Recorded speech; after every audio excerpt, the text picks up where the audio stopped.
समस्त नमस्कार पिला माने जय जगन्नाथ मु आपनको स्वागत जनाउछि हम YouTube channel Sai Krishna studio तो पिला माने आपनकर बीईडी फोर्थ सेमेस्टर आमे ऑनलाइन क्लासेस एबुटू स्टार्ट कर दोछु आपनकर मार्च एंड सुधा आमे फोर्थ सेम रो सब वीडियो आपनको कंप्लीट आमे देई दोबु तो जो माने भी हमरो हैंडरिटन नोट्स परचेस करबा को चाहुचोती स्क्रीन नंबर शो करा हिची फोन करी बुझंतु देन आपन ताको WhatsApp रे कथा ही परिबे पेमेंट पठे की सब नोट्स पाई परिबे आ जो माने भी आम कोर्स बहुत माने पूर्व परचेस करेंगे ताले जो लाइव डाउट क्लियरिंग क्लासेस रोची सेटा आपण अटेंड करि परिबे तो पिला माने जमा भी लेट करिवेनी आउ जल्दी ही ए जो स्क्रीन ऊपर जो नंबर दिया है कांटेक्ट करंतु आउ चलंतु हमें क्लास आरंभ करिबा।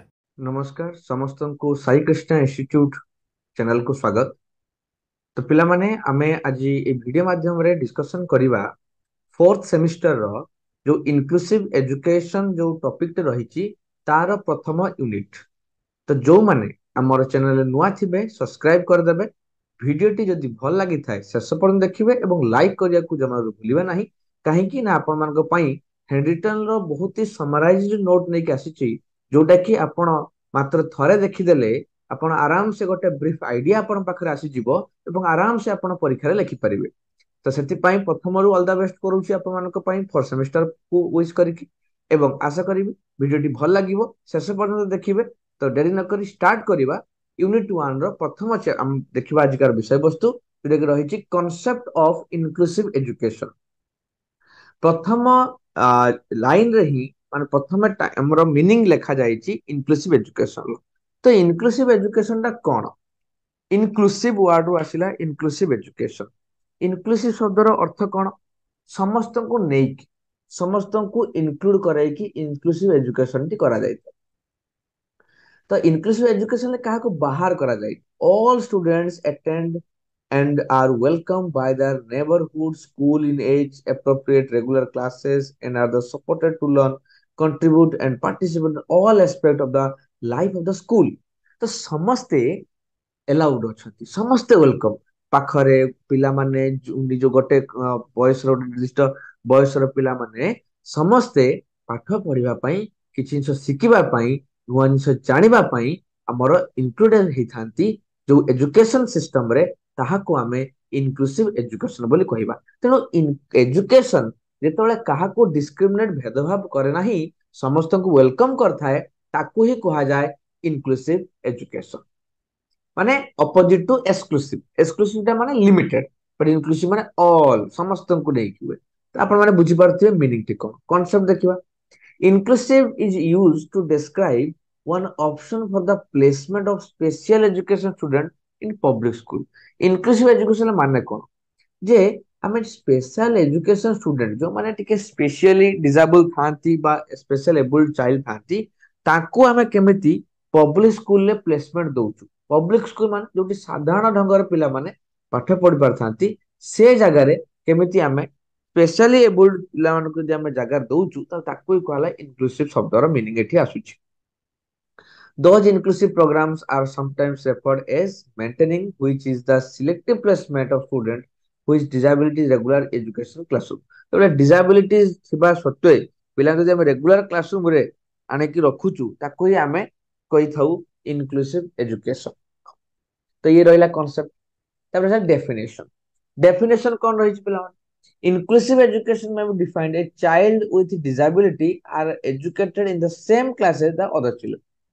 माने जो माने नॉर्मली पिला अछंती साधारण पिलानक सहित जो स्पेशल एबल्ड पिला मानकू मिसै की पाठ पढ़िया को इंक्लूसिव एजुकेशन बोली कहा जाय गोटे जगह रे एका ढंग रे। तो बुझिबा माने कोन रहउछ डेफिनेशन ना understanding inclusive as a continuing process. ए जो इंक्लूसिवनेस टा को हम गोटे कंटिन्यूइंग प्रोसेस हिसाब रे बुझियार को आवश्यकता पड़ियो कने ए कंटिन्यू प्रोसेस से चले। सेकंड थिंग कोन ना encouraging the participation of all students teacher and parent। इतने हमें encourage करेवा कहा को participation। अच्छा participation को encourage हमें करेवा ना को गुरुत्व दवा आगु को आनिया पई चेष्टा करिवा। काहार participation ना पिला मानकर शिक्षक मानकर एवं हमर अभिभावक मानकर पेरेंट्स टीचर और स्टूडेंट समस्त पार्टिसिपेशन को एनकरेज करेवा रे इंक्लूसिव एजुकेशन रहिछि। तापर देखिबा इंपोर्टेंस कोन रहिछि इंपोर्टेंस रहिछि इंक्लूसिव एजुकेशन। ନା କଣ କାମ କରେ ନା ପ୍ରଥମ ହଉଛି children develops positive understanding of themselves and other. ଚିଲଡ୍ରେନଙ୍କ ଡେଭଲପ କରାଯିବ କଣ ଗୋଟେ ପଜିଟିଭ ଅଣ୍ଡରଷ୍ଟାଣ୍ଡିଂ। ଦେଖ ଅଣ୍ଡରଷ୍ଟାଣ୍ଡିଂ ବହୁତ ପ୍ରକାର ଅଛି, ଗୋଟେ ପଜିଟିଭ ଅଣ୍ଡରଷ୍ଟାଣ୍ଡିଂ କୁ ଆମେ ଡେଭଲପ କରାଇବା ନିଜ ତାଙ୍କ ଭିତରେ ଏବଂ ଅନ୍ୟମାନଙ୍କ ଭିତରେ। ତ ତାଙ୍କୁ ଗୋଟେ ପଜିଟିଭ ଭାଇ ଗୋଟେ ପଜିଟିଭ ଆଟମୋସ୍ଫେରିକ ଦବା, ଇଏ ଗୋଟେ ବହୁତ ବଡ ଇମ୍ପୋର୍ଟାନ୍ସ ରୋଲ ପ୍ଲେ ହଉଛି ଇନକ୍ଲୁସିଭ ଏଜୁକେସନ ରେ। କାହିଁକି ନା ଡିଜାବଲ ପର୍ସନ ଯୋଉମାନେ ଥାଆନ୍ତି, ଯୋଉ ପିଲା ଥାଆନ୍ତି ଗାର୍ଡିଆନ ହୁଅନ୍ତୁ ବା ପିଲା ନିଜେ ହୁଅନ୍ତୁ, ସେମାନେ ନେଗେଟିଭିଟିରେ ରୁହନ୍ତି, ତାଙ୍କୁ ସମାଜ ଭଲ ଆଖିରେ ଦେଖେ ନାହିଁ। ଆମେ ତାକୁ ପଜିଟିଭ ଅଣ୍ଡରଷ୍ଟାଣ୍ଡିଂ ଗୋଟେ ଆଣିବାର ଆବଶ୍ୟକତା ରହୁଛି। ତାପରେ ଆସିଲା ଫ୍ରେଣ୍ଡସିପ ଡେଭଲପ। ଗୋଟେ ପିଲା ଯେ ସ୍ପେଶାଲ ଏବୁଲ୍ଡ ପିଲା, ଅସାଧାରଣ ପିଲା, ସେମାନେ ସାଧାରଣ ପିଲାଙ୍କ ସହିତ ଫ୍ରେଣ୍ଡସିପ ଟା ଏତେ ଠିକ ସେ ରହିବ ନାହିଁ। ତେଣୁ ଆମେ ଯଦି ଇନକ୍ଲୁସିଭ ଏଜୁକେସନ ଟାକୁ କରଉଛୁ, ତାହେଲେ ସେମାନେ ଅନ୍ୟ ପିଲାମାନଙ୍କ ସହିତ ବି ଗୋଟେ ଫ୍ରେଣ୍ଡସିପ ଟି ଭଲ ଭାବରେ ଡେଭଲପ ହେଇପାରିବ, ସୋସିଆଲାଇଜ ହେଇପାରିବ, ଲୋକଙ୍କ ସହିତ ମିଶି ପାରିବ। Children learn important academic skill. ଯେତିକି ଏକାଡେମିକ ସ୍କିଲ୍ ରହୁଛି, ଇମ୍ପୋର୍ଟାଣ୍ଟ ଏକାଡେମିକ ସ୍କିଲ୍, ସେଟା ସିଏ ଅନ୍ୟ ପିଲାମାନଙ୍କ ସହିତ ମିଶିକି ଶିଖିପାରିବ, ସେଥିରେ କୌଣସି ପ୍ରୋବ୍ଲେମ ରହିବ ନାହିଁ। ଅଲ୍ ଚିଲଡ୍ରେନ୍ ଲର୍ନ ବାୟ ବିଙ୍ଗ ଟୁଗେଦର। ସବୁ ପିଲାମାନେ ଶିଖିପାରିବେ ଗୋଟେ ଜାଗାରେ ରହିକି ସେମାନେ ସବୁ ବିଷୟବସ୍ତୁକୁ ଠିକ ଭାବରେ ଶିଖିପାରିବେ, ମିଶିକି ଶିଖିବେ, ରାଇଟ, ଅଲଗା ଅଲଗା ନୁହେଁ, ମିଶିକି ଶିଖିବେ। All children learn in different ways. ସବୁ ପିଲାମାନେ ଭେରାଇଟି ଉପାୟରେ, ଭେରାଇଟି ଡିଫରେଣ୍ଟ ୱେଜ ମାନଙ୍କରେ ଶିଖିବାକୁ ପାଇବେ ବହୁତ ଗୁଡିକ ଜିନିଷ। ତ ଇଏ ଥିଲା ପିଲାମାନେ ତାର ଇମ୍ପୋର୍ଟାନ୍ସ ରହୁଥିଲା ଆମର କାହାର ନା ଇନକ୍ଲୁସିଭ ଏଜୁକେସନର ଇମ୍ପୋର୍ଟାନ୍ସ ଗୁଡାକୁ ଆମେ ଟିକେ ଆଲୋଚନା କରିଦେଲେ। ତାପରେ ଦେଖିବା କନସେପ୍ଟ ଅଫ ସ୍ପେଶାଲ ଏଜୁକେସନ। ତ ଇନକ୍ଲୁସିଭ ଏଜୁକେସନ ଯାଇଥିଲା, କନସେପ୍ଟ ତାକୁ ଆମେ ଦେଖିଥିଲୁ। ଏବେ ଦେଖିବା ସ୍ପେଶାଲ ଏଜୁକେସନ କନସେପ୍ଟ ଟା କଣ ଅଛି। Special education is designed to ensure that students with disability are provided with an environment that allows them to be educated effectively. Special education ଗୋଟେ ଡିଜାଇନ ଏମିତି କରାଯାଇଛି କେବଳ ଯୋଉମାନେ ଡିସାବଲ ଷ୍ଟୁଡେଣ୍ଟ ଅଛନ୍ତି ତାଙ୍କ ପାଇଁ। ଇନକ୍ଲୁସିଭ ଏଜୁକେସନ ସମସ୍ତଙ୍କୁ ମିଶେଇ ଗୋଟେ ପ୍ରକାର ଚାଲିଲା, ଡିଜାବଲ ହଉ ନନ୍ ଡିଜାବଲ ହଉ ବା ନ୍ୟାଚୁରାଲି ହଉ। କିନ୍ତୁ ସ୍ପେଶାଲ ଏଜୁକେସନ ଟା ଆପଣଙ୍କର କେବଳ ଡିଜାଇନ ହେଇଛି ଯୋଉମାନେ ଡିଜାବଲ ପର୍ସନ ଅଛନ୍ତି, ତାଙ୍କୁ କେମିତି ଏମିତି ଗୋଟେ ଏନଭାରନମେଣ୍ଟ ଦବା ଯୋଉଟା କି ସେମାନେ ଯୋଉଟା ଶିଖିବା ପାଇଁ ଆସୁଛନ୍ତି ସେଟା ଇଫେକ୍ଟିଭଲି ସେମାନେ ଶିଖିପାରିବେ। Disabilities that qualify for school, sorry, social educational include physical disability. ତ disability ଟାକୁ ଆମେ କାହାକୁ ନବା ନା ଫିଜିକାଲ disability କୁ ଆମେ disability ହିସାବରେ ଗ୍ରହଣ କରୁଛୁ, ମାନେ ଯୋଉଟା କି ତମର ଶାରୀରିକ ଯୋଉ disability ଅଛି, ତ ତାକୁ ହିଁ ଆମେ ଏଠି ନଉଛୁ। ଯେମିତି କଣ କଣ ନା ଡିଫନେସ ଅର ବ୍ଲାଇଣ୍ଡନେସ, ଯଦି ସେ ଶୁଣି ପାରୁନଥିବେ ବା ଦେଖି ପାରୁନଥିବେ। ମେଣ୍ଟାଲ ଡିଜାବିଲିଟି, ମାନସିକ ବିକାରଗ୍ରସ୍ତ। ଡାଉନ ସିଣ୍ଡ୍ରୋମ ଏଣ୍ଡ ଆଉଟିଜିମ୍, ରୋଗଗ୍ରସ୍ତ, ରୋଗ ଭଳିଆ ହେଇଥାଏ କିଛି। Medical condition such age learning deficit, ଶିଖି ପାରୁନଥିବେ, ମେଡିକାଲ କଣ୍ଡିସନ କିଛି ଅଛି, ଶିଖିବାର ପ୍ରୋବ୍ଲେମ ହଉଥିବ, ବହୁତ ଜାଗାରେ ପ୍ରୋବ୍ଲେମ ହୋଇଥାଏ। ଡିସ୍ଲେକ୍ସିଆ, ଭୁଲିବାର problem. Behavioural disorder such as attention deficit, hyper activity and conductor disorder, ଅର୍ଥାৎ ବହୁତ ପିଲା ଦେଖିବ ସହଜରେ ରାଗି ଯାଉଥିବେ, କଥା ବୁଝିବେ ନାହିଁ, ଜିଦି ପ୍ରବଳ ମାତ୍ରା ଧରୁଥିବେ, ଯାହା ମାଇଣ୍ଡରେ ପଶିବ ସେୟା, ତାକୁ ଆମେ ପାଗଳାମି ବୋଲି କହିଥାଉ। ତ ଏଇଭଳିଆ ବିହେଭିୟରରେ, ଏଇ ଯୋଉ ଜିନିଷରେ ହାଇପର ଆକ୍ଟିଭିଟି ଭଳିଆ ତାଙ୍କୁ ଦେଖିବା ଯାଏ, ମନ ସାଙ୍ଗେ ସାଙ୍ଗେ ରାଗିଯିବେ, ଜିନିଷ ପତ୍ର ଭାଙ୍ଗିବେ, ଇଏ କରିବେ, କବାଟ ଦେଇଦେବେ। ତ ଏଇଭଳିଆ ଯୋଉ କାଇଣ୍ଡ ଅଫ ଟ୍ରମାଟିକ ବା ମେଣ୍ଟାଲି ଡିଜଅର୍ଡର ଥାଏ ବା ଇନଷ୍ଟାବିଲିଟି ତାକୁ କୁହାଯାଏ, ଇନଷ୍ଟାବିଲିଟି ବୋଲି କୁହାଯାଏ, ମେଣ୍ଟାଲ ଇନଷ୍ଟାବିଲିଟି। ତ ଏଇ ସବୁ ଜିନିଷ ଗୁଡାକ ଆମେ ଫିଜିକାଲ ଡିଜାବିଲିଟିରେ ନିଆଯାଉଛି। ତ ଏମାନଙ୍କୁ ଏଇଭଳିଆ ରହୁଥିବା ଶାରୀରିକ ଅକ୍ଷମତା ବା ଆମେ କହିପାରିବା ମାନସିକ ଶାରୀରିକ ଅକ୍ଷମତା, ୟାକୁ ହିଁ ଆମେ ସ୍ପେଶାଲ ଏଜୁକେସନ କ୍ୟାଟାଗୋରୀ ଭିତରେ ରଖାଯାଉଛି। ଏମାନଙ୍କ ପାଇଁ ସ୍ପେଶାଲ ଡିଜାଇନ କରାହେଇଛି ଏଜୁକେସନ ସିଷ୍ଟମ, ଯୋଉଟା କି ସେମାନେ ବେନିଫିଟ ପାଇପାରନ୍ତି। ତାପରେ ଦେଖିବା ଡେଫିନେସନ ୟାର କଣ ଡେଫିନେସନ ରହୁଛି। It is applied to an individual who possesses a trait or characteristic that deviates from normal individual, right? ତ ନର୍ମାଲ ଇଣ୍ଡିଭିଜୁଆଲ କ୍ରୋ ଆଣ୍ଡ କ୍ରୋଙ୍କର ଡେଫିନେସନ ଥିଲା ଏଇଟା, ଯୋଉଟା ନର୍ମାଲ ଇଣ୍ଡିଭିଜୁଆଲ ଟୁ ଯୋଉ ଯୋଉ କ୍ୟାରେକ୍ଟରିଷ୍ଟିକ୍ସ ଗୁଡାକ ଅଲଗା ରହିବ, ବୈଶିଷ୍ଟ୍ୟ ବା ଫିଚର୍ସ ଗୁଡା ଅଲଗା ରହିବ, ତାକୁ ନେଇକି ଆମେ ଗୋଟେ ପିଲାକୁ ଡିଜାବୁଲ କହିପାରିବା। ନର୍ମାଲ ଲୋକ ପାଖରେ ଦେଖିବାକୁ ମିଳେ ନାହିଁ ସେଟା, ଯୋଉଟା ଡିଜାବୁଲ ଲୋକ ପାଖରେ ଦେଖିବାକୁ ମିଳିଥାଏ। ତ ସେଇ ଇନଇକ୍ୱାଲିଟିଜକୁ ନେଇକି ବା ଡିଫରେନ୍ସିଏସନକୁ ନେଇକି ବି ଆମେ ଦେଖିପାରିବା ଯେ ଡିଜାବୁଲ କିଏ ବା ଡିଜାବୁଲ କିଏ ନୁହେଁ, ରାଇଟ। ରିକ୍ୱାରମେଣ୍ଟ କଣ କଣ କଣ ରିକ୍ୱାରମେଣ୍ଟ ରହିଛି ତାଙ୍କ ପାଇଁ ପାଠ ପଢିବା ପାଇଁ ନା ସ୍ପେଶାଲ ଏଜୁକେଟର। ଦେଖ ସ୍ପେଶାଲ ଏଜୁକେଟର କାହିଁ ଦରକାର ନା ସ୍ପେଶାଲ ଚାଇଲ୍ଡ ବା ସ୍ପେଶାଲ ଏବୁଲ ଚାଇଲ୍ଡକୁ ପାଠ ପଢିବା ପାଇଁ ସେପାରେଟ କରିକୁଲାର ଆବଶ୍ୟକତା ଅଛି। ଦେଖ ସେପାରେଟ କରିକୁଲାର ଲେଖା ହେଇଛି ତାପରେ, ସେପାରେଟ କରିକୁଲାର ମାନେ ତାଙ୍କ ପାଇଁ ସେମ ସିଲାବସ ରହିବ ନାହିଁ, ସେମ ପ୍ରୋସିଜର ରହିବ ନାହିଁ, ସେମ କନସେପ୍ଟ ରହିବ ନାହିଁ, ମଡୁଲଟା ଚେଞ୍ଜ ରହିବ ଏବଂ ତା ସହିତ ଇନଷ୍ଟ୍ରକ୍ସନାଲ ମେଥଡ ବି ଅଲଗା ରହିବ। ତା ପାଇଁ ସେ କରିକୁଲମକୁ ଆକ୍ଟିଭିଟିକୁ ଆଗକୁ ନେବା ପାଇଁ ଇନଷ୍ଟ୍ରକ୍ସନ ବି ଅଲଗା ରହିବ। ଆମ ଗୋଟେ ନର୍ମାଲ ସ୍କୁଲ ଯେମିତି ପିଲାଙ୍କୁ ଇନଷ୍ଟ୍ରକ୍ସନ ଦଉଛୁ, କଣ ଡିଜାବଲ ପର୍ସନ ସେମିତି ପିଲାଙ୍କୁ ଇନଷ୍ଟ୍ରକ୍ସନ ଦବା କି? ଦବା ନାହିଁ। ତାପରେ ତାର ମେଥଡ ବି ଅଲଗା ରହିବ।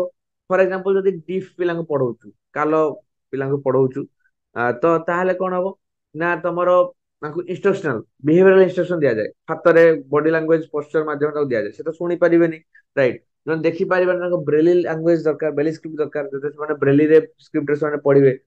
ଯୋଉମାନେ କହିପାରିବେ ନାହିଁ ତାଙ୍କୁ କେମିତି ୱେରେ ଶିଖାଯିବ, ଯେମିତି ସେମାନେ ବିହେଭିୟରାଲ ଆକ୍ସନରେ କେମିତି ଅନ୍ୟମାନଙ୍କୁ କହିପାରିବେ ସେମାନେ କଣ କହିବା ପାଇଁ ଚାହୁଁଛନ୍ତି। ତ ଏଇ ଯୋଉ ଇନଷ୍ଟ୍ରକ୍ସନ ବା ଏଇ ଯୋଉ କରିକୁଲମ, ୟାକୁ ବି କରିବା ପାଇଁ ନର୍ମାଲ ଏଜୁକେଟର କରିପାରିବେ ନାହିଁ। ଯୋଉମାନେ ସ୍ପେଶାଲି ଟ୍ରେଣ୍ଡ ହେଇଥିବେ, ସ୍ପେଶାଲି ଏଜୁକେସନ ଟପିକ ପଢିଥିବେ, ଏସବୁ ଜିନିଷକୁ ଜଣେଇବା ପାଇଁ ଟେକ୍ନିକ ଜାଣିଥିବେ, ସେମାନଙ୍କୁ କୁହାଗଲା ସ୍ପେଶାଲ ଏଜୁକେଟର। ତେଣୁ ଏସବୁ ଜିନିଷ ଦରକାର, ସ୍ପେଶାଲ ଏଜୁକେଟର ଦରକାର, ସ୍ପେଶାଲ କରିକୁଲମ ଦରକାର, ଡିଫରେଣ୍ଟ ଇନଷ୍ଟ୍ରକ୍ସନ ମେଥଡ ଦରକାର, ସବୁ ଜିନିଷ ଗୁଡା ଦରକାର। ନର୍ମାଲି ଡିଫରେଣ୍ଟ ଡିଫରେଣ୍ଟ ଜିନିଷ ଗୁଡାକ ଆବଶ୍ୟକତା ରହୁଛି। ଓକେ, ତ ଇଏ ରହିଲା ରିକ୍ୱାରମେଣ୍ଟ ରହିଲା। ଇମ୍ପୋର୍ଟାନ୍ସ ଅଫ ସ୍ପେଶାଲ ଏଜୁକେସନ, କଣ ଇମ୍ପୋର୍ଟାନ୍ସ ରହୁଛି special ଏଜୁକେସନରେ? The educational programs try to meet the special needs of the exceptional children. तो जो एजुकेशन प्रोग्राम हम रहुची आकु सब कोन पाई कराई जे एक्सेप्शनल चिल्ड्रन जवन रहउचंती तांको मीट करबा, तांको फेस करबा, तांको पाई एडा सब स्पेशली करा जाई छी, right? It develops self reliance and self efficiency among exceptional children. यो निहाती भाबरे जो माने सेल्फ माने एक्सेप्शनल पिला अछंती, तांको भितरे गोटे आत्मविश्वास, सेल्फ रिलायंस आत्मविश्वास दे परिबो, तांको अधिक एफिशिएंट करे परिबो, से डिपेंडेंट रहिबे नाही, निज काम करि परिबे, तांको कार्य दक्षता, तांको कर्म कुशलता, ये सब जिनिस को बढ़ाई हबो तमरो एई स्पेशल एजुकेशन माध्यम रे। It helps the exceptional children to master skill needed to make a living. बंचिबा पाई जो जो स्किल र आवश्यकता रही, से स्किल को स्पेशल एजुकेशन माध्यम रे हमें आराम से बुझाई परिबा। स्पेशल एजुकेशन माध्यम रे हमें ताको एबुलेस्ट करे परिबा, माने जानि परिबे, बुझी परिबे এবং ତା ସହିତ ସେମାନେ ସେଇ ଢଙ୍ଗରେ ନିଜ ଜୀବନକୁ ବଞ୍ଚିବା ପାଇଁ ଯାହା ବି କର୍ମ ଦକ୍ଷତା, ଯାହା ବି କାର୍ଯ୍ୟ ଦକ୍ଷତା ରହିବା ଦରକାର, ସେ ସବୁ ଜିନିଷ ସେମାନେ ଶିଖିପାରନ୍ତି। It helps to deal with the learning problems of the physically and mentally handicapped children। ନିହାତି ଭାବରେ ହେଲ୍ପ କରେ ଶିଖିବାରେ, ଜାଣିବାରେ। ଯୋଉମାନେ ଫିଜିକାଲି ମେଣ୍ଟାଲି ହ୍ୟାଣ୍ଡିକ୍ୟାପ୍ଟ ଅଛନ୍ତି ପିଲାମାନେ, ହଁ, ତ ତାଙ୍କୁ ମେଣ୍ଟାଲି ଫିଜିକାଲି ତାଙ୍କୁ ଷ୍ଟ୍ରଙ୍ଗର କରାଏ ଏଇ ସବୁ ଏଜୁକେସନ। ସ୍ପେଶାଲ ଏଜୁକେସନ ଯଦି ଆମେ ଦେଖିବା ତାହେଲେ include A range of support service, ହେଲା, ବହୁତ ହି ସପୋର୍ଟ ସର୍ଭିସ ଗୁଡାକୁ ନିଏ। କାହିଁକିନା ସ୍ପେଶାଲ ଏଜୁକେସନ ଦିଆହେଇଛି ସର୍ଭିସ ଦବା ପାଇଁ, ଯୋଉମାନେ ନିଜ କାମ ନିଜେ କରିପାରିବେ ନାହିଁ because of disability, depending on special needs of the students.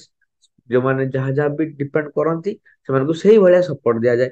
Support service में इन्वॉल्व फिजिकल असिस्टेंस दिया जाए पारे, थेरापी दिया पारे, counselling, psychotherapy, modified learning environment and assistive learning devices. For example जमिति फिजिकल असिस्टेंस माने के लोक साहाय्य करिया पय थिबो, थेरापी थाई पारे, काउंसलिंग तांको सहित कथावार्ता करा जीवो, साइकोथेरापी, बॉडी लर्निंग एनवायरनमेंट उड अलगा दिया जीवो, असिस्टेंस लर्निंग डिवाइसेस जेमति सुनि न पाले हियरिंग डिवाइस अछि, पढ़ी न पाले माने देखि न पाले ब्रेली स्क्रिप्ट दिया जीवो, चाली न पाले तांको व्हील चेयर दिया जाय, नले स्टिक दिया जाय, जो माने ब्लाइंड था तांको भी बाड़ी दिया जाय। तो ई हला तमरो devices, learning assistive learning devices निज काम करिया पई बा जानिया पई बा सिखिया पई ए सब डिवाइसेस बा दिया जाय। तापर कोन educational and psychological assessment behavioural modification techniques. तो जो साइकोलॉजिकल बा बिहेवियर तांकर केते मॉडिफाई होउची बा कोन करू ता पई तो किछि टेक्निक भी आवश्यकता अछि, ए सब जिंस रे भी यथेष्ट आवश्यकता रहउची। पण आमे वर्तमान इंक्लूसिव एजुकेशन के देखिलु, स्पेशल एजुकेशन भी वर्तमान देखिलु। तापर देखिबा कॉन्सेप्ट ऑफ इंटीग्रेटेड एजुकेशन टा कोन।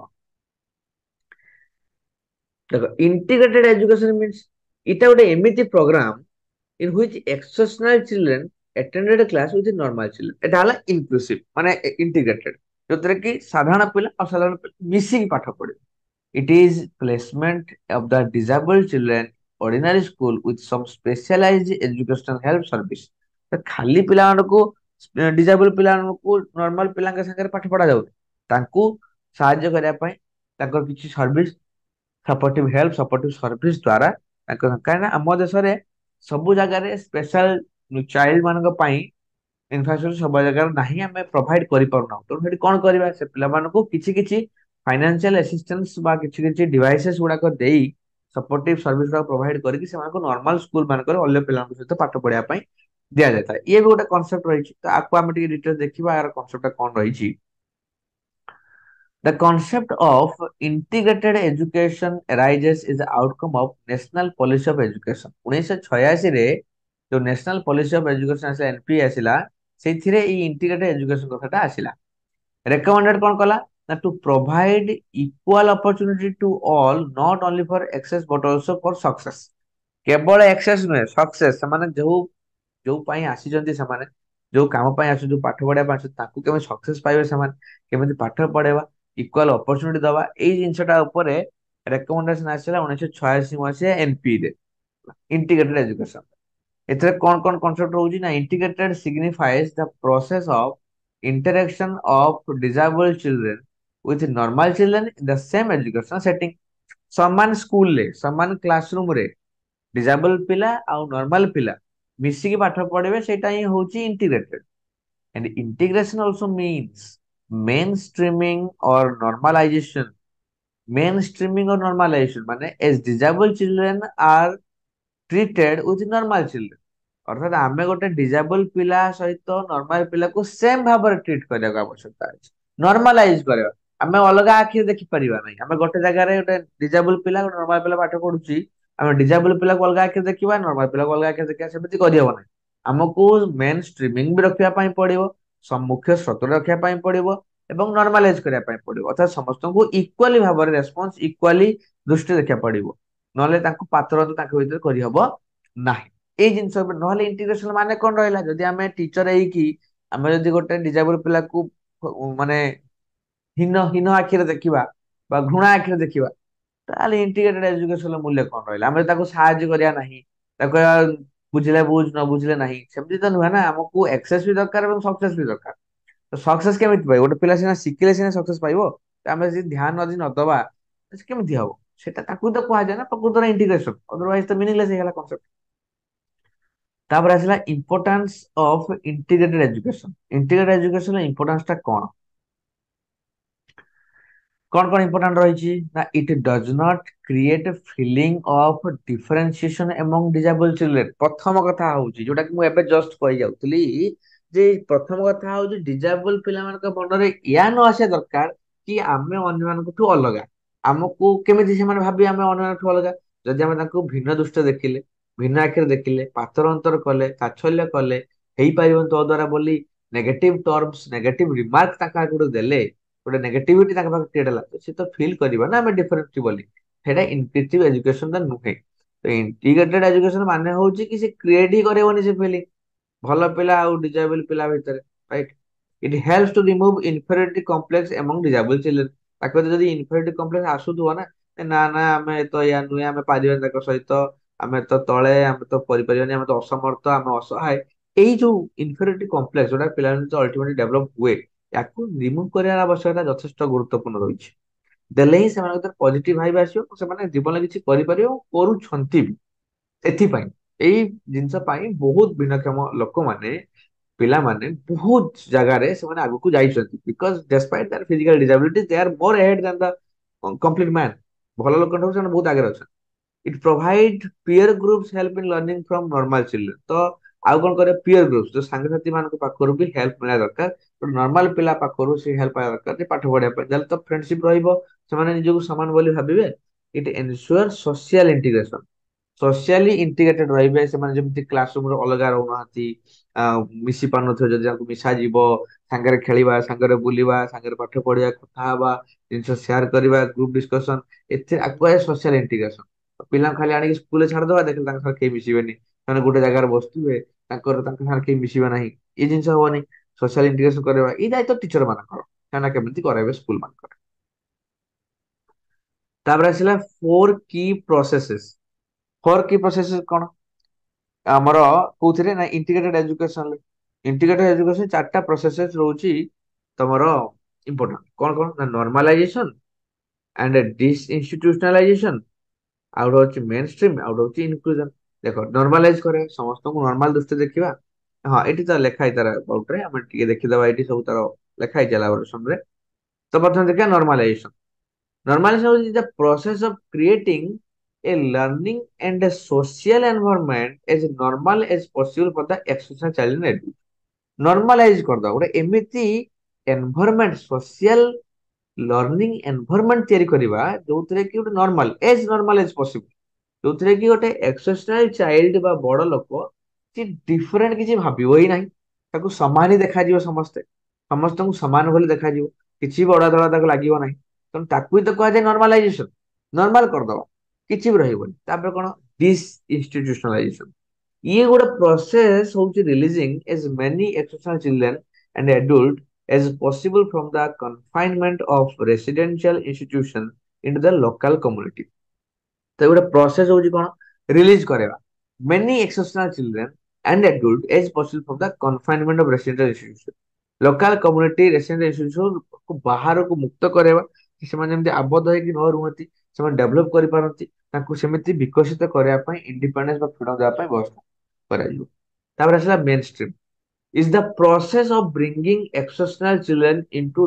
daily contact with non-exceptional children in an education setting एमिति आमे मेन स्ट्रीम को मिशा दरकार जे प्रतिदिन गोटे डिजेबल पिला गोटे नॉन डिजेबल बा नॉर्मल पिला सहित जेमिति कम क्रॉस आसतु मिसुतु ता संगे अर्थात गोटे सांग होइतिबो डेली आसतु देले ताकु से मेन स्ट्रीम रे रहिबे सेमा के पछरे रहिबे नाही मुख्य सहित रहिबे संसद मिसिक रहिबे एटा गोटे out of inclusion it is the process of bringing exceptional children of whatever condition into the general classroom for the education तो आमे समस्त को एक्सेप्शनल पिला मानन को समस्त को नॉर्मल पिला के सहित गोटे क्लासरूम सेटिंग रे गोटे एजुकेशनल सिस्टम रे आमे तुमको पाठ पढाबे एका संगे ताको ही कहला इंक्लूजन एई चारटा होउची मेन पिलर हमरो जो रहिला इंटीग्रेटेड एजुकेशन कोन नॉर्मलाइज करेवा प्रथम आउथर कहि दउछु नॉर्मलाइज करेवा समस्त एंड तापरे डिसेंट्रलाइज करेवा मुक्त करेवा इंडिपेंडेंट करेवा हला कन्फाइनमेंट रु मुक्त करेवा कन्फाइनमेंट आबद्ध बंदी main streaming that is the ताको मुख्य सहित रखिबा संसद मिसेबा सोशलाइज करेवा आ इनक्लूजन माने एजुकेशन ले समस्त मिसेई पाठ पढेबा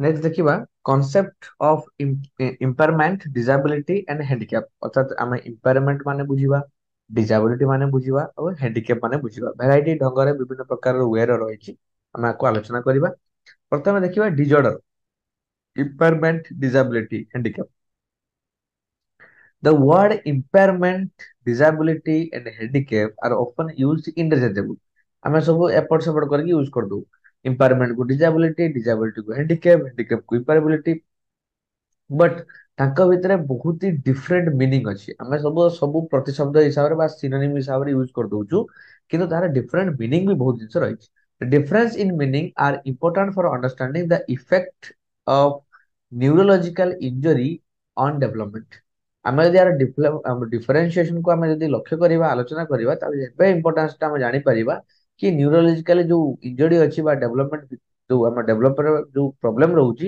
ସେଟା କଣ ପାଇଁ ରହୁଛି ବା କେତେ ଅଲଗା ଅଲଗା ଜିନିଷ ରହିଛି according to WHO World Health Organization 1980 in the international classifications of impairment disability and handicaps तो WHO रे भी डिफरेंशिएशन गुड़ाक रहुची जे कौन डिफरेंशिएशन रही इम्पेयरमेंट डिसेबिलिटी और हैंडिकैप्स भितर प्रथम आम देखा concept of impairment an impairment is defined as loss of abnormality of some part of the body as a result of which normal functioning is disturbed तो गोटे पर्टिकुलर बॉडी रा गोटे पार्ट पाई जो पूरा नॉर्मल फंक्शन टा disturb होउची ताकू ही कहला इम्पेयरमेंट गोटे एबनॉर्मालिटी ऑफ सब पार्ट गोटे बॉडी रे गोटे एबनॉर्मालिटी पाई जो प्रॉब्लम हेची ताकू इम्पेयरमेंट कहा जाए डिसेबिलिटी होची impairment leads to disability disability is defined as a existing difficulty in performing one or more activity which are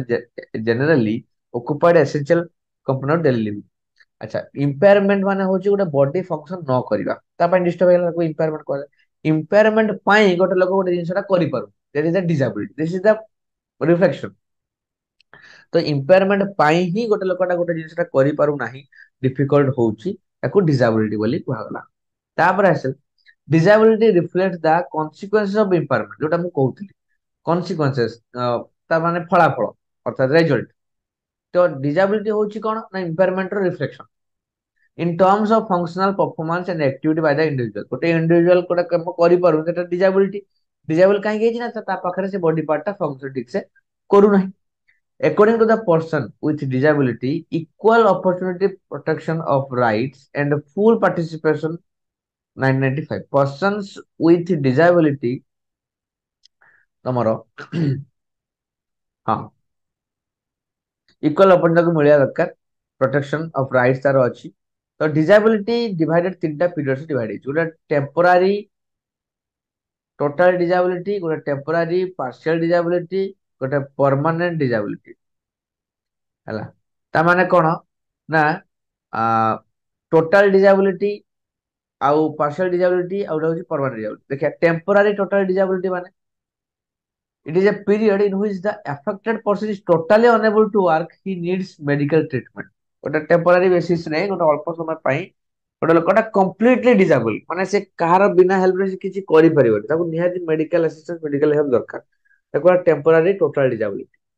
temporary partial disability କଣ ନା ଏଟା ହଉଛି is that when recovery has reached the stage of improvement, so that the person may begin some kind of painful gainful occupation। ତା ମାନେ ଦେଖ temporary partial disability ହଉଛି when recovery has reached, ତ improvement ଧୀରେ ଧୀରେ ହେଇ ଆସୁଛି, recover ହେଇ ଆସୁଛି ଏବଂ ତାପରେ ପରେ ସେ ଲୋକଟି ନିଜ କାମ ନିଜେ କରିପାରିବ ଏବଂ ଗୋଟେ ଅକୁପେସନ ଗୋଟେ ବୃତ୍ତି ପନ୍ଥା ଆପଣେଇ ପାରିବ, ନିଜ କାମ ନିଜେ କରିପାରିବ, ଅର୍ଥାତ ପ୍ରଡକ୍ଟିଭ ଯଦି ଆମେ ତାକୁ କହିବା, ତାକୁ କୁହାଯାଏ ପ୍ରଡକ୍ଟିଭ। ତ ସେତେବେଳେ ସେ ପ୍ରଡକ୍ଟିଭ ହେଇପାରିବ ଅର୍ଥାତ ଏଫିସିଏଣ୍ଟ ବି ଆମେ କହିପାରିବା ହେଲା, ବା ସେଲ୍ଫ ସଫିସିଏଣ୍ଟ ବି କହିପାରିବା। ସେଲ୍ଫ ସଫିସିଏଣ୍ଟ ବି କହିପାରିବା, ଏଫିସିଏଣ୍ଟ ବି କହିପାରିବା, ପ୍ରଡକ୍ଟିଭ ବି କହିପାରିବା। ତ ଗୋଟେ ଲୋକଟା ଇମ୍ପ୍ରୁଭ ହେଇ ଆସୁଛି, ତାମାନେ ଲାଷ୍ଟ ଷ୍ଟେଜ ପହଞ୍ଚିଲାଣି, ଇମ୍ପ୍ରୁଭ ହେଇ ଆସୁଛି, ରିକଭର ହେଇ ସାରିଲାଣି, ସେ କାମ କରିବ। ତ ସେଟା ବର୍ତ୍ତମାନ ଟେମ୍ପୋରାରୀ ରହିଛି ବର୍ତ୍ତମାନ ପାର୍ସିଆଲ ଡିସାବିଲିଟି ଟା। ଆଉ ଗୋଟେ ଅଛି permanent disability, refers to the permanent to our loss of some part of body after medical treatment. ଯେମିତି ଧରନ୍ତୁ ଜଣଙ୍କର ଆଖିରେ କିଛି ଗୋଟେ ବାଜିଲା, ଫର ଏକ୍ସାମ୍ପଲ ଗୋଟେ ଏକ୍ସାମ୍ପଲ ଦେଲେ ବୁଝିପାରିବେ, ଆଖିରେ ଧର କିଛି ବାଜିଲା, ଇଞ୍ଜୁର୍ଡ ହେଲା, ଆକ୍ସିଡେଣ୍ଟ ହଉ ବା ଯେକୌଣସି ଜିନିଷ ବାଜିବ, ତ ସଡନଲି ଆଖି କାମ କରୁନି, ଦେଖା ଯାଉନି, ତ ସେ ଲୋକକୁ ଆମେ ମେଡିକାଲ ଟ୍ରିଟମେଣ୍ଟ ଦେଲୁ, ବର୍ତ୍ତମାନ ତାର ସେ ଆଖିଟା କିଛି କାମ କରୁନାହିଁ, that is the permanent temporary disability ପ୍ରଥମ ଷ୍ଟେଜରେ ଅଛି। ଯଦି ତାକୁ ଅପରେସନ ମାଧ୍ୟମରେ ଭଲ କରାଯାଇ ପାରିଲା ବା କିଛି ଦିନ ପରେ 2 ମାସ 3 ମାସ 4 ମାସ ପରେ ତା ଆଖି ଇମ୍ପ୍ରୁଭ ହେଲା, ଭିଜନ ଫେରି ଆସିଲା, ବର୍ତ୍ତମାନ ପୁରା ଇଫେକ୍ଟିଭ ହେଇନି ତଥାପି ଚାଲିଛି, ଦ୍ୟାଟ ଇଜ ଦ ଟେମ୍ପୋରାରୀ ତମର ଯୋଉଟା ରହୁଛି ପାର୍ସିଆଲ ଡିସାବିଲିଟି।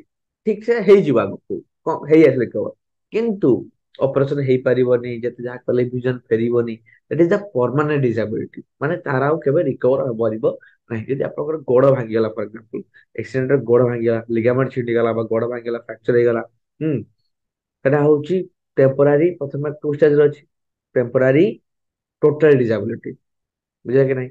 କିନ୍ତୁ ଗୋଡରେ ସ୍ଲାବ ଲାଗିଲା ବା ରଡ୍ ଲାଗିଲା ବା ପ୍ଲାଷ୍ଟର ହେଲା, ଅପରେସନ ହେଲା, ଜଏଣ୍ଟ କରାଗଲା, ଥେରାପି ଦିଆଗଲା, ଦେନ୍ ସେଟା ସେକେଣ୍ଡାରୀ କୁ ରିକଭର ଯଦି ହେଇଗଲା, ତାହେଲେ ସେଟା ମାନେ ମାନେ ପାର୍ସିଆଲ ଡିସାବିଲିଟି ପଳେଇ ଆସିବ, ପରମାନେଣ୍ଟ ପାର୍ସିଆଲ ଡିସାବିଲିଟି, ତାମାନେ ଆଗକୁ ସେ ଭଲ ହେଇଯିବ।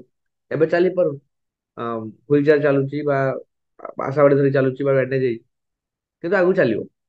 କିନ୍ତୁ ଯଦି ଗୋଡ ପୁରା କଟିଗଲା, ଆଉ କିଛି ହେଇପାରିଲା ନାହିଁ, ପୁରା ହାଡ ଚୁନା ହେଇଯାଇଛି, କିଛି କରିହବନି, ଗୋଡ କାଟିବା ପାଇଁ ପଡିବ, ପରମାନେଣ୍ଟ ଡିସାବିଲିଟି ଅର୍ଥାତ ବିକଜ ଅଫ ଦ ମେଡିକାଲ ଟ୍ରିଟମେଣ୍ଟରେ ବି ସବୁଦିନ ପାଇଁ ସେ ଲସ୍ ହେଇଗଲା, that is the permanent disability. ତ this kind of 3 disabilities are there. ଆମେ ଏଇ ହିସାବରେ କାଉଣ୍ଟ କରୁ ଯେ କୋଉ କୋଉ ଉପାୟରେ ଡିସାବିଲିଟି ଟା ରହୁଛି ଏବଂ ସେ ଏସବୁ ଇମ୍ପାୟାରମେଣ୍ଟ ପାଇଁ। ଦେଖନ୍ତୁ ଗୋଡଟା ନଷ୍ଟ ହେଲା, ଦ୍ୟାଟ ଇଜ ଇମ୍ପାୟାରମେଣ୍ଟ, ତା ପାଇଁ ସେ ଚାଲି ପାରୁନି, ଛୋଟା ହେଇଗଲା, ଦ୍ୟାଟ ଇଜ ଦ ଡିସାବିଲିଟି। ତ ଆପଣ ଏଇଠୁ ବୁଝିପାରୁଥିବେ କି ଡିସାବିଲିଟି ଆଉ ଇମ୍ପାୟାରମେଣ୍ଟ ଭିତରେ ଫରକ ଟା କଣ ଅଛି। ତ ଗୋଡ କାମ କରୁନି, ଫଙ୍କସନ କରୁନି ଗୋଡ, ଦ୍ୟାଟ ଇଜ ଇମ୍ପାୟାରମେଣ୍ଟ, ଗୋଡ ତା ସହିତ ଆଉ ବଡି ସହିତ କନେକ୍ଟେଡ ନାହିଁ। ଗୋଡ ପାଇଁ ଚାଲି ପାରିଲାନି, ସିଏ ଛୋଟା ହେଇଗଲା, ଆଉ କାହା ସହାୟତା ଚାଲିଲା, ହୁଇଲ ଚେୟାର ଚାଲିଲା, ଦ୍ୟାଟ ଇଜ ଦ ଡିସାବିଲିଟି, ସେ ଲୋକ ଆଉ ଅନ୍ୟମାନଙ୍କ ଭଳିଆ କାମ କରିପାରିବ। This is the difference between, I hope କି ସମସ୍ତେ ବୁଝିପାରୁଥିବେ କି ଇମ୍ପାୟାରମେଣ୍ଟ ଆଣ୍ଡ ଡିସାବିଲିଟି ଭିତରେ ଫରକ କଣ ଅଛି।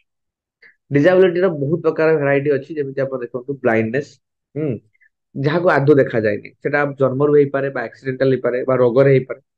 लो ଭିଜନ, ଯାହାକୁ ଅଳ୍ପ ଅଳ୍ପ ଦେଖାଯାଏ, ଚଷମା ନାହାନ୍ତି, ଦେଖାଯାଏନି ଭଲସେ, ପାର୍ସିଆଲ ଦେଖାଯାଏ, ଗୋଟା ଆଖି ଦେଖାଯାଏ, ଗୋଟେ ଦେଖାଯାଏନି, ବହୁତ ପରସେଣ୍ଟେଜ କମ ଦେଖାଯାଏ, लो ଭିଜନ। ଲେପ୍ରୋସି, ଯୋଉଟା କି କୁଷ୍ଠ ରୋଗ ଯୋଉଟା ଅଛି, କୁଷ୍ଠ ରୋଗ ଯୋଉଟା ଆଜିକାଲି ତ କ୍ଲିୟର ହେଇସାରିଲାଣି ପୋଲିଓ ପାଇକି, ତଥାପି ଲେପ୍ରୋସି ରହୁଛି। ହିୟରିଂ ଇମ୍ପାରମେଣ୍ଟ, ମାନେ ଶୁଣି ପାରେନି, କାଲା ଯାହାକୁ କୁହାଯାଏ, ତ କାଲ ପ୍ରବୃତ୍ତିର ଯୋଉଟା କି ଶୁଣା ଯାଏ ନାହିଁ, ବେଶ ଖରାପ ଥାଏ। ଦେନ୍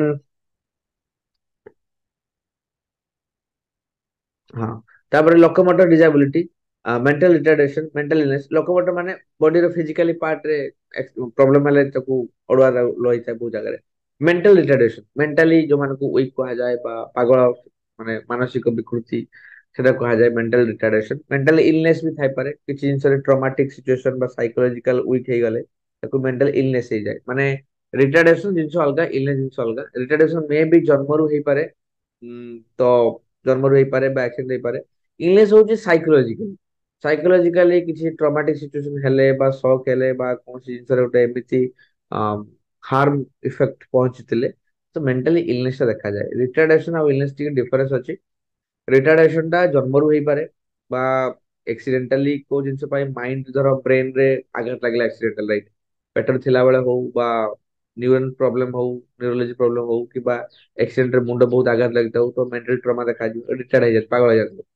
ଇଲନେସ ସାଇକାଇଡ ଅଫ ସାଇକୋଲୋଜିକାଲ ଟ୍ରମା, କିଛି ଜିନିଷ ଇନସିଡେଣ୍ଟ ଘଟିବ, ସକିଂ ଜିନିଷ ଘଟିବ ତା ସହିତ, ଯାହା ଫଳରେ ତା ପଟରେ ମେଣ୍ଟାଲ ଇଲନେସ ଦେଖାଯାଇପାରେ। ଇଏ ହଉଛି ଡିଜାବିଲିଟି। ତ ଏବେ ଦେଖିବା କଜେସ ଅଫ ଡିଜାବିଲିଟି କଣ। The most important and common causes of impairment and disability include chronic disease such as diabetes and cardiovascular disease and cancer. तो बहुत अगर disability कौन हुए ना ଆମର डिजीज, क्रोनिक डिजीज ପାଇଁ ହୁଏ। ଯେମିତି ଧର କ୍ୟାନ୍ସର ହେଇଗଲା ତ ଗୋଡ ହାତ କାଟିବା ପାଇଁ ପଡେ, ଯୋଉଠି କ୍ୟାନ୍ସର ସେଲ ଡେଭଲପ କରେ। କ୍ୟାନ୍ସର ପାଇଁ ଆଖି ଖରାପ ହେଇଯାଏ, ବହୁତ ଜିନିଷ ହୁଏ। କାର୍ଡିଓଭାସ୍କୁଲାର ଡିଜିଜ, ବହୁତ ରୋଗ ପାଇଁ, ଯେମିତି ପାରାଲିସିସ ଆମେ କହିପାରିବା, ପାରାଲିସିସ ଗୋଟେ ଡିଜିଜ ପାଇଁ ହଉଛି କି ନାହିଁ, ନ୍ୟୁରୋଲୋଜିକାଲ ପ୍ରୋବ୍ଲେମ ପାଇଁ ପାରାଲିସିସ ହେଇଯାଉଛି, ହାତ କାମ କରୁନି, ଗୋଡ କାମ କରୁନି। ବହୁତ ଜଣଙ୍କର ଜଏଣ୍ଟ ରେ ପେନ୍ ହେଇଯାଏ, ସେମାନେ ଚାଲି ପାରନ୍ତି ନାହିଁ। ନ୍ୟୁରୋନ ଡିସଫର୍ମିଟି ଦେଖାଯାଏ। ତାପରେ ବୋନ ଡିସଫର୍ମିଟି ଦେଖାଯାଏ, ହାଡର ରିକନଷ୍ଟ୍ରକ୍ଟ କରିବା ପାଇଁ ଅଳୁଆ ହେଇଯାନ୍ତି, ଚାଲି ପାରନ୍ତି ନାହିଁ। ହେଲା, ତ ଏମିତି ବହୁତ ପ୍ରକାର ଫିଜିକାଲ ଡିଜାବିଲିଟି ଦେଖାଯାଏ ଡିଜିଜ ରେ। ହ୍ୟାଣ୍ଡିକ୍ୟାପ ତାପରେ ଦେଖିବା, ଆମେ ତ ଦୁଇ ପ୍ରକାର ଦେଖିଲେ, ଗୋଟେ ହଉଛି ଇମ୍ପାୟାରମେଣ୍ଟ ଦେଖିଲେ, ଆଉ ଗୋଟେ ହଉଛି ଆମର କୋଉଟା ଦେଖିଲେ, ଡିଜାବିଲିଟି ଦେଖିଲେ। ଏବେ ହ୍ୟାଣ୍ଡିକ୍ୟାପ ଦେଖିବା। The term handicap is applied to a physical mental disability. तो डेफिनेशन जब ଆମେ ଦେଖିବା handicap ର, a disadvantages for a given individual that limit or prevent the fulfillment of a role that is normal. तो ये ଗୋଟେ disadvantages for a given individual that limits or prevents, ତାକୁ limit ବା prevent କରିଦଉଛି। କଣ କ୍ଷେତ୍ରରେ, କୋଉ କ୍ଷେତ୍ରରେ ତାକୁ limit ବା prevent କରୁଛି? The fulfillment of a role that is normal, ଗୋଟେ normal role କୁ fulfill କରିବା ପାଇଁ ତାକୁ limit ଆଉ prevent କରାଯାଉଛି। ସେଇଟା ହିଁ ତାର କନସେପ୍ଟ, ମାନେ ସେ ନର୍ମାଲ ଜିନିଷଟା କରିପାରୁ ନାହିଁ। Handicap means A restriction imposed acquired by the child's disability which affect the efficiency of his or day to day life activity। ତାକୁ ଗୋଟେ ରେଷ୍ଟ୍ରିକ୍ସନ କରିଦିଆଯାଏ, ତାକୁ ଗୋଟେ ତା ଉପରେ ଗୋଟେ ରେଷ୍ଟ୍ରିକ୍ସନ ଇମ୍ପୋଜ କରିଦିଆଯାଏ, ତାକୁ ଗୋଟେ ସେତିକି ଇଫେକ୍ଟିଭଲି ନିଆଯାଏ ନାହିଁ, ଫ୍ରିଡମ ତା ପାଖରେ ନଥାଏ, ଯାହା ଫଳରେ ତ ସେଇଟା ଗୋଟେ ଲାଇଫ ଆକ୍ଟିଭିଟି ଗୋଟେ କମିଯାଏ, ଯାହା ଫଳରେ ତାକୁ ଆମେ ହ୍ୟାଣ୍ଡିକ୍ୟାପ୍ଟ ବୋଲି କହିଥାଉ। The term handicap refers to the problems a person with a disability or impairment encounter is in interacting with the environment। ତ ଗୋଟେ ଟର୍ମ ହ୍ୟାଣ୍ଡିକ୍ୟାପ କାହାକୁ ରେଫର କରିବା, ଗୋଟେ ପ୍ରୋବ୍ଲେମ ପର୍ସନ ର disability or impairment encounter in interesting with the environment। ତ environment ସହିତ ଯୋଉ ଗୋଟେ କନଫ୍ଲିକ୍ଟ ବା environment ସହିତ ଯଦି ଖାପ ଖୁଆଇ ନ ଚଳି ପାରିବ, ଯୋଉ କନଫ୍ଲିକ୍ଟ ଆମେ ହ୍ୟାଣ୍ଡିକ୍ୟାପ ବୋଲି କହିଥାଉ। ଯୋଉଟା କି ଏମ୍ପାୱାରମେଣ୍ଟ ଆଉ ଡିଜାବିଲିଟି ହିଁ ଗୋଟେ ଯୋଉ ଭିନ୍ନ ଦୃଷ୍ଟିରେ ସଜାଏ, ତାକୁ ରେଷ୍ଟ୍ରିକ୍ସନ ଦେଇଦିଏ ସମାଜ ଭିତରେ, ତାକୁ ସମସ୍ତେ ଅଲଗା ଆଖିରେ ଦେଖନ୍ତି, ତାକୁ ଆମେ ହ୍ୟାଣ୍ଡିକ୍ୟାପ ବୋଲି କହିଥିବା। ତ ଇଏ ଥିଲା ପିଲାମାନେ ୟୁନିଟ୍ 1 ରେ ଥିବା ବିଷୟବସ୍ତୁ, ଯୋଉଟାକି ଆମେ ଭଲ ଭାବରେ ଆଲୋଚନା କଲେ। ଆଇ ହୋପ କି ସମସ୍ତଙ୍କୁ କ୍ଲିୟର ହେଇଥିବ ବହୁତ ଜିନିଷ ଗୁଡିକ। ଯଦି ଭଲ ଲାଗିଥାଏ କ୍ଲାସଟି, ଲାଇକ୍ କରିବାକୁ କେବେ ଭୁଲିବେ ନାହିଁ, ସେୟାର କରିଦେବେ ଯୋଉମାନେ ତମ ମାନଙ୍କ ସହିତ ଫର୍ଷ୍ଟ ସେମିଷ୍ଟର ଦେବା ପାଇଁ ଯାଉଛନ୍ତି, ଅଳ୍ପ ଦିନ ପରେ ଏକ୍ସାମ ରହିଲା। ଏବଂ ଯଦି ନୂଆ ଥାଆନ୍ତି ଚ୍ୟାନେଲରେ, ସବସ୍କ୍ରାଇବ କରିବେ ଆମର ଆଉ ଭିଡିଓ ଦେଖିବା ପାଇଁ। ତ ଥ୍ୟାଙ୍କ ୟୁ ସମସ୍ତଙ୍କୁ। ଆଶା କରିବି ଭିଡିଓଟି ଆପଣଙ୍କୁ ଭଲ ଲାଗିଥିବ। ଆପଣ ଦେଖା ହବା ଆଉ ଗୋଟେ ଚାପ୍ଟରରେ, ଇନକ୍ଲୁସିଭ ଏଜୁକେସନ।